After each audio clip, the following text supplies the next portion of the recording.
பிச்சி YouTube channel அன்பர்களுக்கு வணக்கம். இப்போது சப்பாத்திக்கு ஒரு குருமா செய்யலாம். அந்த குருமா என்னன்னு பார்த்தீங்கன்னா, மத்தியானம் சாப்பாட்டுக்காண்டி சிக்கன் வாங்கிட்டு வந்தோம். அதில் இருக்கக்கூடிய அந்த போன் கொஞ்சம் எலும்பாக இருக்கக்கூடியது எல்லாத்தையுமே நான் தனியாக பிறக்கி எடுத்துக்கிட்டேன். அது வச்சு தான் இப்போ சப்பாத்திக்கு ஒரு குருமா செய்ய போகிறோம். அது எப்படின்னு பார்க்கலாம். அதுக்கு சட்டி அடுப்பில் வச்சுட்டு கொஞ்சம் எண்ணெய் ஊற்றிருக்கேன். தேங்காய் எண்ணெய் தான் ஊற்றிருக்கேன். அதில் ஒரு பூண்டு 4-5 பூண்டை நடுக கட் பண்ணி போட்டிருக்கேன். பெரிய பூண்டாக இருந்ததுனால அதை கொஞ்சம் வதக்கிக்கிடுதோம். அது கூட ஒரு 2 இன்ச்சு நீளத்தில் உள்ள இஞ்சியை பீஸாக நறுக்கி போட்டிருக்கேன். அதையும் நம்ம துவக்கிக்கலாம். இது கூட வெங்காயத்தையும் போட்டு துவக்கி, தக்காளி எல்லாமே போட்டு துவக்கி நம்ம ஃபைன் பேஸ்ட்டாக அரைச்சிக்கணும். இது கூட 2 கொத்து கருவேப்பிலை சேர்த்துருக்கேன். மீடியம் சைஸில் பெரிய வெங்காயம் 2 நறுக்கி வச்சுருக்கேன். அதையும் இதில் போட்டு துவக்கிக்கலாம்.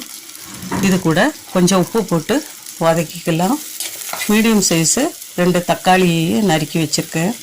அதுவும் இது கூட போட்டு துவக்கிக்கணும். நல்லா சுருள துவக்கி எடுக்கணும். அப்படி நம்ம துவக்கி எடுத்து ஃபைன் பேஸ்ட்டாக அரைக்கும்போது இந்த கிரேவியாக இருக்கும். அது கூட அங்கங்கே இந்த போனும் கிடக்கும். அப்போ நல்லாயிருக்கும். நமக்கு சப்பாத்திக்கும் கிரேவி தொட்டுக்கிறதுக்கும் நல்லாயிருக்கும். கூட ஒரு கறி டேஸ்ட்டில் நமக்கு அந்த போனும் கடிக்கிறதுக்கு நல்லாயிருக்கும். அது கொஞ்சம் ஒரு வித்தியாசமான டேஸ்ட்டில் இருக்கும்.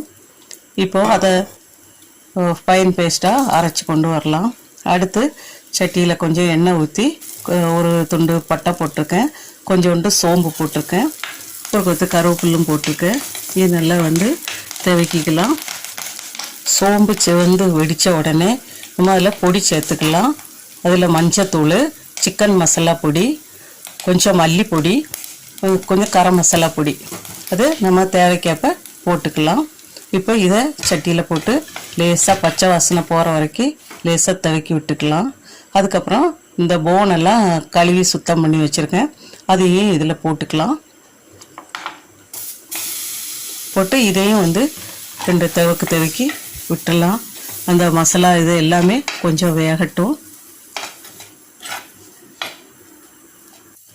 இந்த குருமா எந்த டிஃபனுக்கு வேணாலும் நம்ம சைடிஷாக வச்சுக்கலாம். போனில் உள்ள சத்து எல்லாமே இறங்கி டேஸ்ட்டு கொஞ்சம் வித்தியாசமான டேஸ்ட்டாக நல்லாயிருக்கும். பிள்ளைகளும் விரும்பி சாப்பிடுவாங்க. பேச்சுலராக இருக்கிறவங்களுக்கும் செய்கிறதுக்கு ரொம்ப ஈஸி தான். இப்போ இந்த கலவையில் கொஞ்சம் தண்ணி விட்டுக்கலாம். அது ஏற்கனவே கொதித்த தண்ணியாக தான் ஊற்றுனேன். அதை கொதிக்க விட்டு இது கொஞ்சம் ஒரு கொதி வந்ததுக்கப்புறம் நம்ம அரைச்சி கொண்டு அந்த பேஸ்ட்டையும் இதில் ஊற்றிடலாம். ஊற்றி கொஞ்ச நேரம் கொதிக்க விட்டு மல்லியில போட்டு இறக்கிற வேண்டியதான். இந்த டயத்தில் உப்பு பத்தலைன்னா போட்டுக்கலாம்.